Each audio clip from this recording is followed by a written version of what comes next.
let's play a game. I want to play a game to begin with. I'm going to ask you a question. How many Easter Sundays do you think you've done in your life? How many times have you been to an Easter service? So think about that. Like how many years have I been going to church? It can't be more than your age, right? Because that'd be impossible. I'm just helping you with math if you're like me and you're not good at it, right? Okay, so let's do this. Can everybody raise your hand? Go ahead, everybody raise your hand. Nice. And here's what I'm going to ask you to do. If you've done under 10 Easters, under 10, go ahead and lower your hand. Everybody else keep them up if you've done under 10 Easters, okay? All right. If you've done under 20 Easters, lower your hand. Okay, all right, still lots of us, yeah. If you've done under 30 Easters, lower your hand. Okay, that's me too. If you've done under 40 Easters, can you go? Okay, this is not a competition to see how old you are, so go ahead, everybody put your hands down. That's good. That's good. Here's my point. Collectively in this room, represented here, is probably over 1,000 years, over 1,000 Easters that have been celebrated by all of us. And so here's the thing. We've done this before. Right? Like if you're here this morning, you've likely done this before, and you've heard the message that is the typical message that is given. And so what I'd like to do this morning is start in a different place, to do something a little bit different. And basically what we're going to do today is I'm just going to quickly go through 3 stories with 2 characters. 3 stories, 2 characters. And I'm going to read the last story first. So if you struggle with chronology, I just told you what I'm doing. Did anybody watch Inception? You're like, where are we at? Anyway, little Inception joke for Easter. You're welcome. So here's Mark 14, and I'm going to start in verse 3. I want you to see, as I'm reading this, and you're following on the screen behind me, see if you can find who the 2 central characters are and who we're going to focus on, okay? This is verse 3. And while he was at Bethany in the house of Simon the leper, now Bethany is a town outside of Jerusalem, and I just love that name, Simon the leper. How'd you like to be called, like Mike with the weird skin thing, you know? Or Josh with the zit face, you know? It's like, it seems they get their names from the playground, but anyway. And he, that's Jesus, he was reclining at table. A woman came to him with an alabaster flask. Alabaster's a fine, it's almost like porcelain, it's fragile thing. It's a jar, it's a flask of ointment of pure nard. Now, nard is a perfume. It's a liquid substance, very costly. And she broke the flask and poured it on his head, perfume on his head. There were some who said to themselves indignantly means just with a little bit of disgust and anger, why was this ointment wasted like that? For this ointment could have been sold for more than 300 denarii. A denarii is about a day's wage. Most commentators agree that this perfume that she had was probably around a year's salary. So think about what you make in a year. That's what this costs. And she breaks it over his head. So they're like, this could be sold for more than 300 denarii and given to the poor. And they scolded her. But Jesus said, leave her alone. Why do you trouble her? She has done a beautiful thing to me, for you always will have the poor with you. And whenever you want, you can do good for them, but you will not always have me. She has done what she could. I love that. She did what she could. She has anointed my body beforehand for burial. And truly, I say to you, wherever the gospel is proclaimed in the whole world, what she has done will be told in memory of her. Did you catch the 2 main characters? So there's Jesus, and we're on the same page here. We just did a ton of Easters. You heard Jesus. You know that one. The second character is this woman. And you have to know who this woman is. And from other accounts, this story is told a couple times in the Gospels. And so we know that this woman is named Mary of Bethany, this town. And in another place, I think it's actually in Luke, it says that this woman was a woman of the city. And you could probably guess what that means. Her profession was to sell herself. And you have to know this, that back in this culture, a person who does that is, they're the lowest of the low. They're the scum of the earth. They're the bottom of the barrel. She would have, in every single human interaction, would have had one of 2 things happen to her. Either she was scorned. Do you know what that means? She was treated with contempt. She was treated like she was less than whoever she was talking to. So every human interaction she has, she's either taught that she is shamed, she's either taught that she's contemptible, that she's worthless, or the other option is that it's from one of her customers that want her. And this is her life. Either she is lusted after or treated as if she's nothing. This is Mary of Bethany.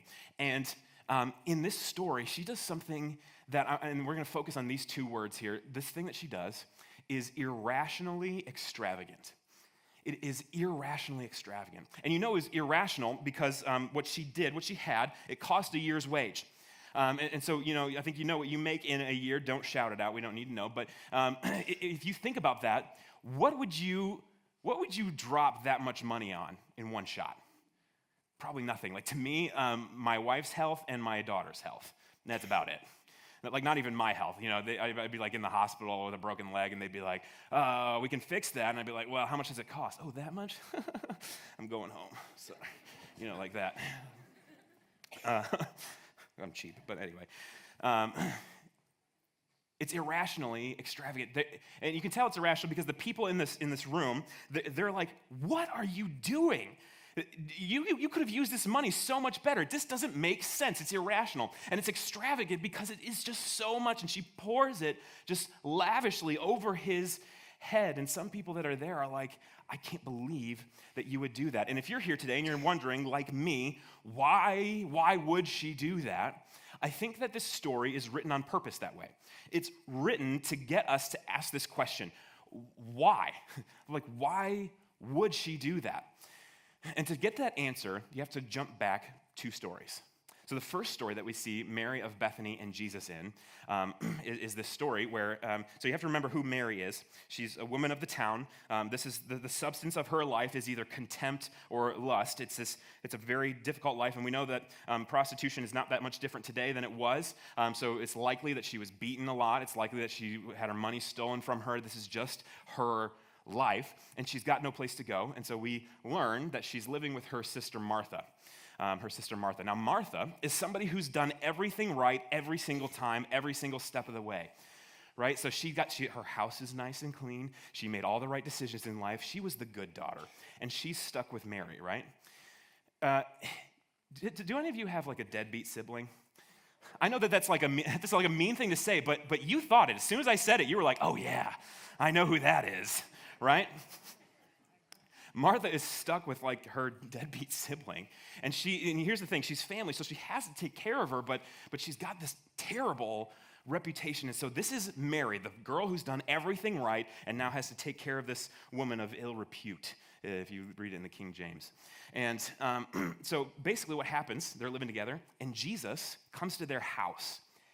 And this is insane because you have to understand that back in the day, rabbis, which is what Jesus was, rabbis were like the rock stars, okay? So this is like the cultural equivalent of Beyonce knocking on your door and saying, hey, I'd like to come in and give you a private concert. You'd be like, what? This is crazy. The queen bee's in my house, And here's the thing. So she would be singing, and Jesus comes to their house, and he's teaching. He's doing the thing that he does, and it's like, whoa. And so Martha, the girl who does everything right, she's freaking out. Right? She's like running around, cleaning everything. She's like doing the dishes. She's like dusting the corner. She's like, Mary, scrape that dust from underneath the carpet. Get it out of here. And I told you to put your towels away after you take a shower. Don't leave that stuff around. Clean your room. Like, come on. And Martha's running around. She's doing all this stuff. And where's Mary? Where's Mary, the deadbeat sister, the person who was treated with scorn and contempt, the person who was lusted after this woman, is sitting at the feet of Jesus. And this is also crazy because back then, this would have broken cultural gender norms. She was not allowed to interact with him like this. She was not allowed to sit at his feet. And so Martha runs in and politely, she knows, she's got tact. She knows how to do this. She's not going to say, Jesus, get rid of my deadbeat sister. She says, Jesus, can you have my sister help me, please? Can you tell her to help me? And there's this moment where the whole town is kind of gathered around because they want to see Jesus. They want to know what's going on there. It's kind of like if Beyonce was giving you a concert. You'd be like, oh my God, is that Beyonce? You'd be running to your neighbor's house. And so the whole town is there. Her sister's there. And Jesus opens his mouth to speak, and everybody expects him to say, get out of here, you terrible woman. But instead what he says is she has chosen the good portion. To Martha, the girl who had done everything right, Jesus says, no, she did the right thing this time. And you're doing the wrong thing. And you have to see what's happening here. Because Jesus is saying to her family who was ashamed of her, he's saying, no, she's good. She has worth. She has value. I want her right here sitting in front of me. In front of the culture, the town that had been scorning her, in front of this town that had been putting her down, in front of this, the whole town, the leaders of the town were probably there, and they're the people who have been like pushing her down. He says to them, no, she should be right here. He gives her the place of honor. There's this verse in this passage in Isaiah that Jesus quotes at the beginning of his ministry. You may know it. He says, the Spirit of the Lord is upon me to proclaim good news to the poor. The rest of that passage is amazing. And there's this one section in which Isaiah is speaking God's words to Israel. And he says, instead of your shame, I will give you a double portion. And you have to see this, that to this woman who has something missing in her life, she's missing dignity. She's missing worth. She's missing value. What he does is he takes her shame and he gives her honor in front of everybody. And all of a sudden, something happens in her soul. I don't know if you've ever been to that point before, like maybe where you felt like you didn't deserve something that was given to you, that somebody treated you kindly, maybe that you were forgiven when you did something wrong. Receiving that love, man, that changes things. So she's missing something, and Jesus gives it to her. The next story we see, she's lost something. She's grieving. Her brother has actually passed away. And what's amazing about this is her brother's name is Lazarus, and they were friends with Jesus. And Jesus, the healer, he could have saved him. But Jesus is kind of far away, and he knows that he could make it to save Lazarus, but instead he delays, and he kind of lets Lazarus die. And so Jesus comes after he's already dead, and he's walking close to the town. He's not there yet. But Martha hears that Jesus is on his way, and she runs out to meet him, and she has this beautiful conversation with him. She's like, Jesus, if you were here, man, if you were just here, you could have saved my brother. And then she says this, but even now, I believe that you can do what you do. I know that if you say something, it's going to happen. She has this beautiful conversation, but Jesus' reaction is kind of amazing. He says, go get your sister. And you have to think like, to Martha, who had done everything right all the time. She comes, she just had this great conversation with the rabbi. She said all the right things. And what Jesus says is, go get your sister. So she goes, she gets Mary, and she brings him over to Jesus. He's not yet in the town. And Mary comes before him.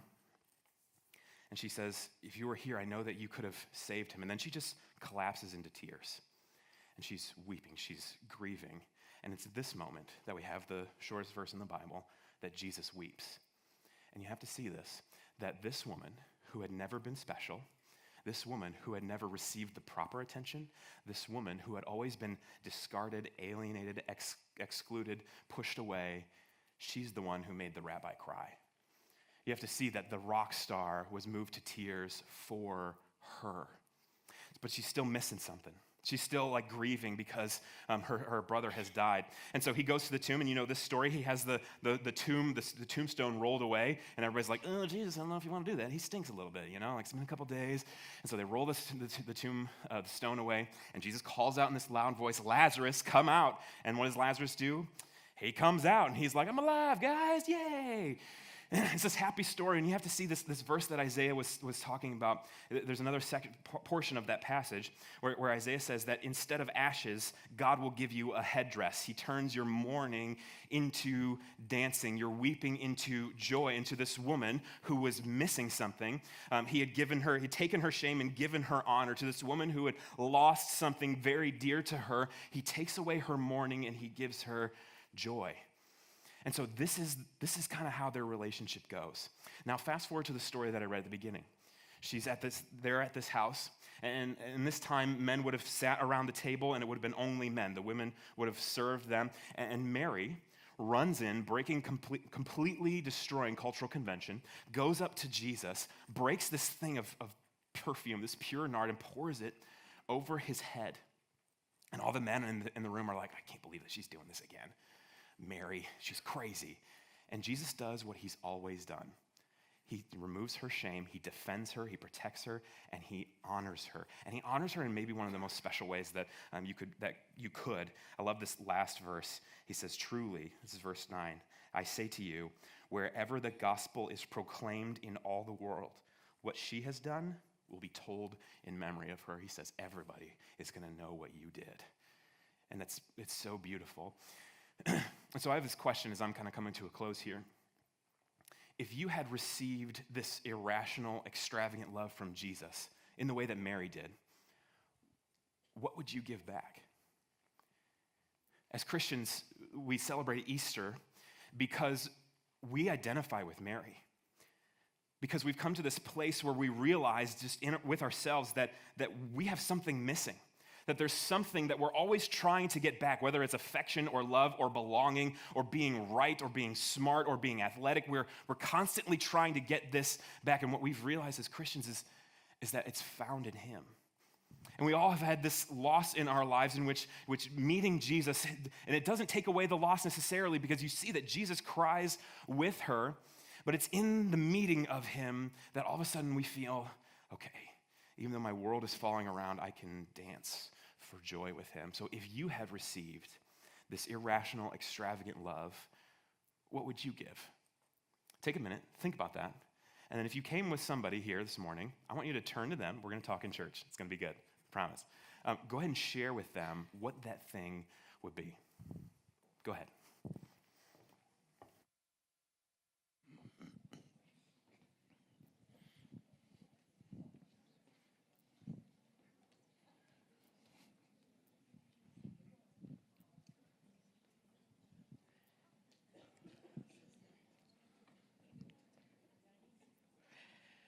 Okay, hey, I'm Steve, and what did you say?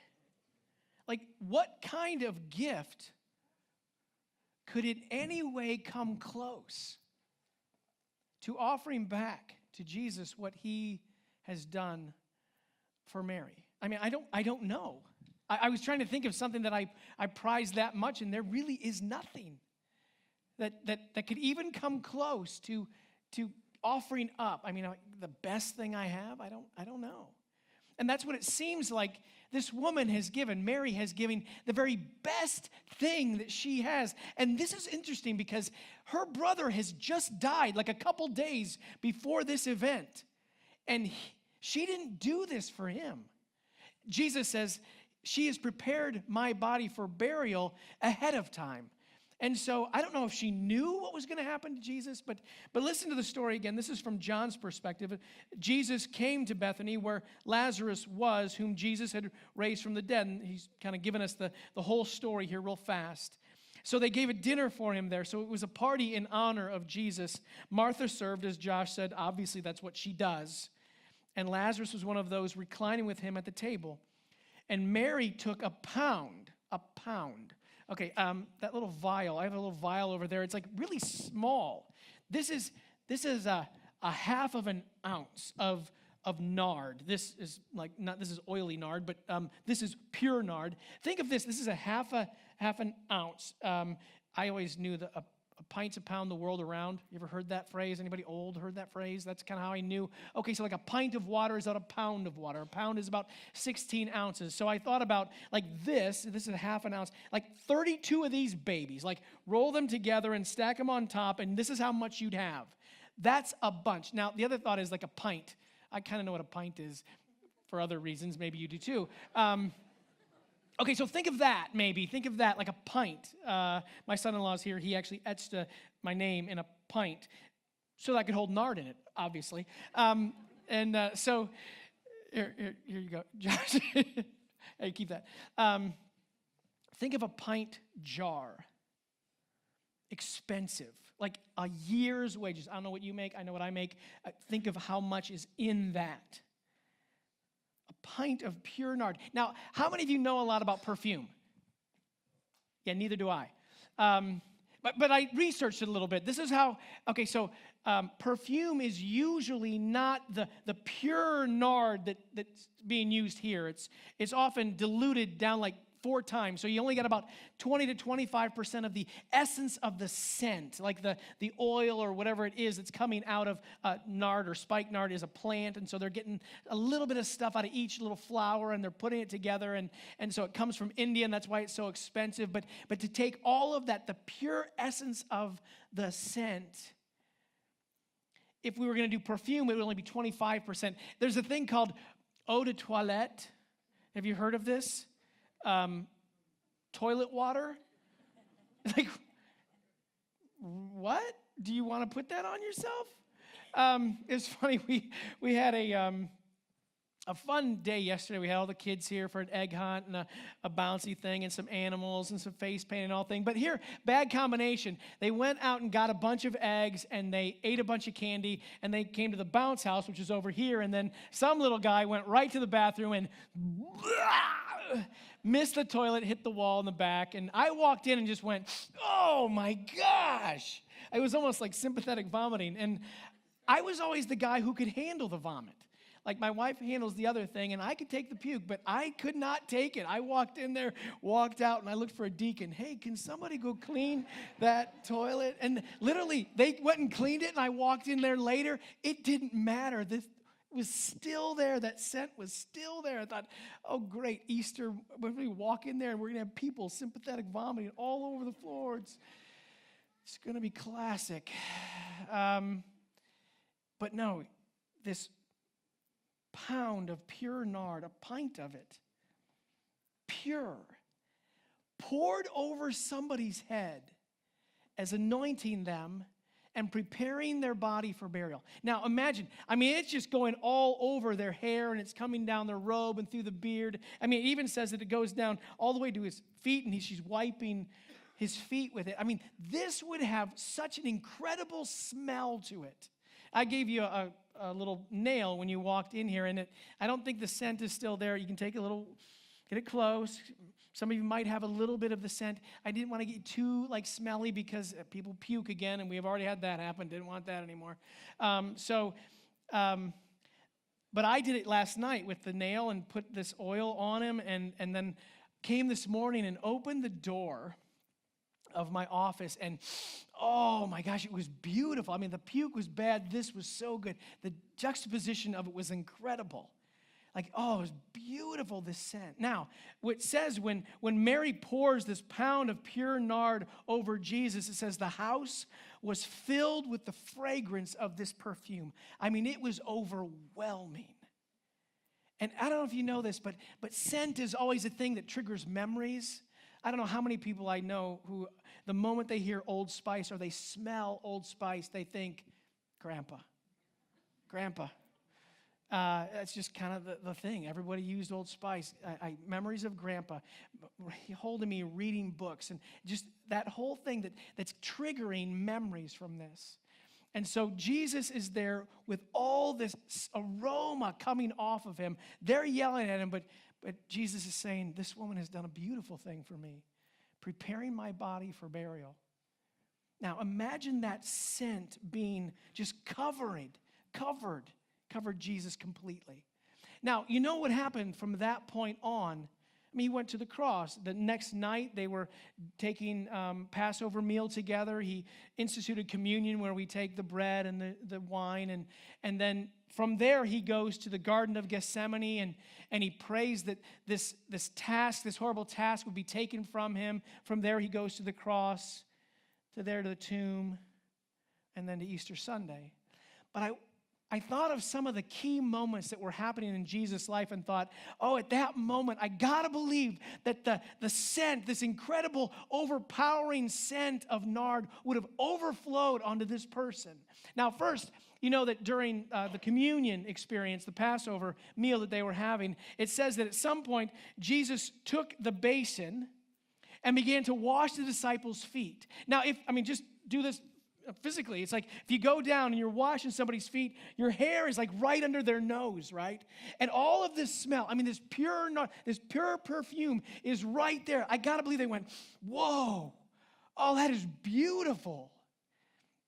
Jesus says, I'm your master, your teacher, I'm the savior of the world, but I'm going to serve you. I'm going to wash your feet. I'm going to do the lowest duty possible for somebody like me, and you should do that as well. I'm here to serve you. I'll wrap a towel around my waist, wipe your feet, and then wipe it with the towel. And now that you know that I can do that, I want you to do that as well. And so Jesus is a servant to his disciples, to the people that he loves, the people that he knows. But we know that there's a thing happening in one of the hearts of one of the disciples, Judas, the guy who betrays him. At that point, he goes off. and he talks to the chief priests, and he gets some guards and some soldiers, and he comes out to the Garden of Gethsemane. And so the second thing that I kind of remember, or at least think that, oh my gosh, that must have been an amazing event, and then the smell of that would have just hit him. It's when Judas betrays him. The Bible says that Judas had given the chief priests and the soldiers and the guards a sign of, this is how you'll know who the guy is, and I'm going to go up to him and kiss him. The one I will kiss is the man. Seize him and lead him away under guard. And so if you know the story, Jesus is weeping, and he's begging God to take this task away from him. But he says, if the only way that people are going to be made right with you, if the only way that sin can be taken away is if I give my life, then I'll do it, because I want your will to be done and not mine. And then he says, it says he arose because the betrayer had come. And so Judas walks up to him and says, Rabbi, and then he gives him a kiss on the cheek. And I got to believe in that moment he went to kiss him and was, whoa. That scent, that overwhelming scent, that fragrant thing that filled the room back with Mary, once again, just overtook him, overpowered him. Maybe he had those memories of what had gone on before. So from there, they seize him, they take him away. He goes before Herod. He goes before Pilate. And then, as they're getting ready to decide his fate, the Bible says that Pilate gets out and says, hey, what do you want me to do with this man? There's another guy that we could release, or we could release this Jesus, this Messiah, this King of the Jews. And the people cry out, no, we do not want you to release Jesus. Release this other guy. We want you to crucify this guy. And Pilate's struggling with this because he's like, I just don't see anything wrong. I don't think he's done anything wrong to deserve death. But then Pilate succumbs to the crowd, and he sends Jesus away. Then Pilate took Jesus and flogged him. And I don't know if you know what flogging is, but it's like these leather strips with metal on the end, and they whip him until the skin is just poured off of him. And then the soldiers twisted together a crown of thorns and put it on his head and arrayed him in a purple robe. And for that one soldier who would have put the crown of thorns on his head, I got to believe that when he set it up there, whoa, what is this? What is this beautiful aroma in this place of death? This is crazy. It's so horrible, but so beautiful all at the same time. I don't understand. And then it says they paraded him out. They stood him in front of the crowd with the crown of thorns and the purple robe on. And Pilate asked, what would you like me to do? And the crowd yelled, crucify him, crucify him. And from that point on, he's insulted, he's mocked, he's spit on, he's beaten. When I think of Jesus and his heart of service, that he would bend down and show his disciples, I want you to be the lowest of the low. Get down and serve everyone. And yet one of them betrays him, turns against him, hands him over to the people who will kill him. And then the Romans and the Jewish people who mock him and beat him and put a crown on his head, flog him, and then nail him on a cross and kill him. And each time there's this aroma, this beautiful aroma happening. Now, I don't know where you're at with your life. I don't know if you understand that Jesus, in going to the cross and taking our sin upon himself, I don't know if you understand that he is our servant. He has been our servant. Each one of us have been served by Jesus. Maybe you're at a place where you've not followed him. You've just kind of betrayed him, or maybe you've mocked him or mocked the people that follow him. I don't know where you're at. The last little scene is after the cross, and after he's died, he's given his last breath, and he's proclaimed, Father, forgive them, they just don't know what they're doing. And then he dies in our place for our sin. They take the body, they put it in a tomb. And I think about my office this morning. You know, he's in there a couple days. There's a whole pound of this pure perfume on him. It says that they took 70 pounds of spices and ointments and all that to prepare his body for burial. I mean, his body was so much different than Lazarus's, right? Mary could have done that for Lazarus, but instead she waited for Jesus. And so I got to believe that after a couple days in the tomb, and for my office, it had a heater on it. You know, so I had all these nails and there was the oil and all that. When I opened the door, the overwhelming scent of fragrance was so beautiful. Could you imagine the first person that went into the tomb? And Jesus wasn't there, only what had been around Jesus. Mary goes from the graveside, from the tomb, and she runs to see Peter and John, and then they take off running back to the tomb. John says, now Peter was ahead of me, but I beat him. I got there ahead of him, but I stopped. I let the old man go in for me. So Peter came, following John, and went into the tomb. He saw the linen cloths laying there and the face cloth which had been on Jesus' head. The thing that was around his head would have gotten all of the nard, of course soaked in blood as well, but soaked in that beautiful aroma as well.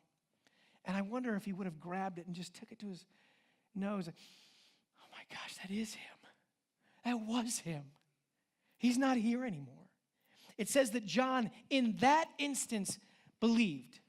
Now, John, are you serious? You've seen all the miracles. You've walked with Jesus. You've heard his teaching. You've been as close to him as any person on earth has ever been. And it wasn't till then that you believed? Maybe you've come Easter Sunday after Easter Sunday. You've heard the story over and over. My hope is that if you've never trusted in this story, you would be like John and say, you know what, now I'm going to believe. Understand that when Jesus' body was broken, it was very much like Mary when she broke the alabaster jar and poured a pound of pure perfume onto Jesus. It was irrationally extravagant. Jesus' love for you, his death for you was irrationally extravagant. Now, here's a simple thing, right? Like, I make about $50,000. If I had $50,000 here and I said to you, here, let me give you this as a free gift, who in their right mind wouldn't take that? Who are you? If you switch it then, I'll take your salary. And yet this is so much larger than that, so much bigger than that, so much more profound, so much more irrational and extravagant, this love that Jesus shown. Who wouldn't take that? You mean I can be made right with God on no basis of my own, even though I've betrayed and mocked and spit on and denied Jesus for all the years of my life? I can be made whole? Yeah, that's the truth. I was thinking of my most prized possession, and this is a cross pen. It's not expensive. It's like $40 if you want to go buy one, but because of who owned it and because it's been passed down through my family, it has sentimental value. And I was thinking about this, and if I was going to give it to any one of you, what would you have to do to get it? If I gave it to you, would you have to thank me for it, or would you have to say, well, I believe that you gave it to me? Not really. I mean, the reality is if you wanted it, you would have to reach out your hand and actually take it from me, right? I'd freely give it, and you would have to grab it and take it. In the Gospel of John, he says, to all who received him, to all who believed in his name, he gave the right to become children of God. If you've never received it, if you've never taken it for yourself, this is the perfect time. You see, Paul talks about this idea of who Jesus was and what he's done for us. And he says, this is the way I want you to live your life. And I think we all kind of want to live like this. He says, I want you to walk in love, be imitators of God. Walk in love as Christ loved us and gave himself up for us. as a fragrant offering and sacrifice to God. By Jesus' fragrant offering, and I think of the beauty of that smell and the pain of the sacrifice, and the two come together. This painful, debilitating, brutalizing death, and yet through that, he became a fragrant offering to God so that we could be made right. I'm going to have the band come back up. My hope today is that if you're here and you've never responded to the extravagant, irrational, beautiful, fragrant love of God, that you would do that. Let's pray.